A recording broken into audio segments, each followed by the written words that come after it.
Did you know it's extremely common in a job interview to be asked questions about how you communicate information? Welcome to video 15 in our 20-part Q&A AI feedback video series. For all these videos, the setup's going to be the same. We're going to cover a question based on a specific role at a specific company. We're going to do a quick glance at the job description. Then we're going to look at an overview. What is our overall approach? Then I'm going to provide what I think is a very good answer. We're going to, on the back end, run that answer through my AI practiceinterviews.com feedback tool and see how we can make a really good answer. Great. For the purpose of all these videos, the role and the company are less important than understanding the foundational items. How are we structuring our answers? How are we organizing the information within that structure? And then what is our level of detail? So let's dive in. In today's video, we are going to cover the behavioral question, describe a time when you had to communicate complex data findings to a non-technical audience. For the purpose of this video, we'll focus in on a data scientist role at Accenture. And so for the purpose of all these videos with the job descriptions, I'm not going to read all the details. I'm just going to slowly scroll through in case you are interested in this information and want to check any of it out. This is a relatively lean job description for this role. So just scrolling through, and then we get to our method. So anytime you're answering a behavioral question, utilize something like the STAR method. So STAR, or you could use CAR, which is context, actions, results, or PAR, or any of those other similar setups. Basically, we're just trying to provide that overview, then dive deep into what we did and what were the results. I'm not going to go through this whole overview slide, but it's here in case you want to pause the video. So just to get back into flow, let's dive in. Describe a time when you had to communicate complex data findings to a non-technical audience. Okay, I had to work on a project with the marketing team who were not well versed in data science to utilize complex data findings for campaign optimizations. My key responsibility was to analyze vast data sets of customer interactions and transactions to identify trends and insights that could drive targeted marketing campaigns. The timeline to complete this task was set for 3 months. The initial conversations with the marketing team were aimed at establishing a common language and understanding my research.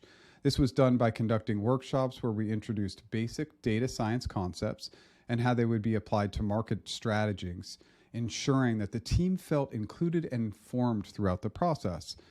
Then I moved into the testing phase involving developing predictive models to forecast customer behavior. We used a combination of regression analysis and machine learning algorithms in a sandbox environment to test different models, evaluating their accuracy with a subset of our data. The execution phases included refining the models based on feedback, integrating them with marketing tools, and deploying A/B testing campaigns. We iterated on the models with the marketing team's input, adjusted strategies based on real-time data, and used robust data processing frameworks to ensure scalability and reliability. The product launch phase was marked by rolling out personalized marketing campaigns based on our findings. This was done by segmenting the customer base according to insights we derived, then launching targeted email and social media campaigns, monitoring their performance closely for any necessary adjustments. I presented the final results, simplifying the complex data findings into digestible insights for the marketing team and stakeholders. I used visualizations and storytelling techniques during a presentation to highlight how customer behavior trends were leveraged to optimize marketing efforts, ensuring the information was accessible and actionable. And the results. This project led to a significant improvement in the effectiveness of marketing campaigns, directly tied to the insights derived from our complex data analysis. We saw a 20% increase in customer engagement and a 15% rise in conversion rates within the first 6 months post-implementation. The overall impact was a more data-driven marketing strategy that led to increased revenue and customer satisfaction. Okay, let's take that pretty good answer and let's see what the system provided for us from an answer feedback perspective. So the situation and task, you mentioned your position, the marketing team, and the overview of the project, but you did not mention the company or provide additional context about it. Okay, yeah, that's valuable. We always want to introduce our role and company just to bring in a little bit of context for our audience. And then in addition, providing more specific context about the overall situation would have been helpful. Okay, I kind of mentioned the marketing team and what we were focused in on, but I didn't provide a couple of sentences of background that might have been actually helpful.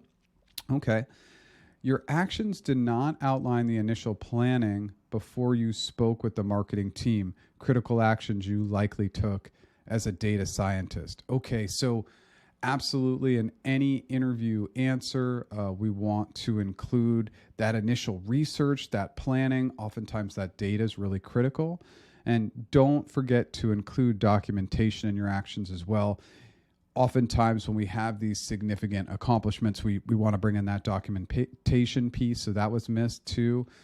And then in the results, repeatability is a great way to end your behavioral answers. Don't forget to include how these results positively impacted the future of the overall business.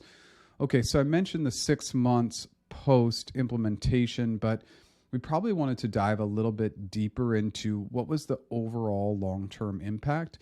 Repeatability is a great way to end your behavioral interview answers. It gets your interviewer really excited about your bigger contribution to the organization.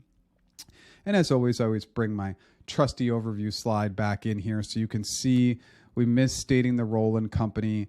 I think we missed a little bit of detailing on the people, processes, and technologies. Here again, you can see we missed the initial research and planning. We did talk about talking with the marketing teams, and then the documentation piece. And then obviously in the results, sharing repeatable people, tech, and or process results was one other item that we missed. Okay, that's it. And so what I want to introduce now is the fact that my AI tool will be launching. Our official global paid launch is on February 26th. If you have not signed up yet, go to practiceinterviews.com and sign up as an early adopter. This will guarantee at least one of two items.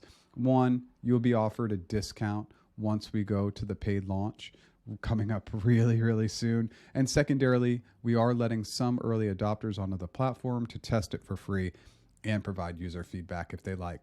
Thank you so much for watching.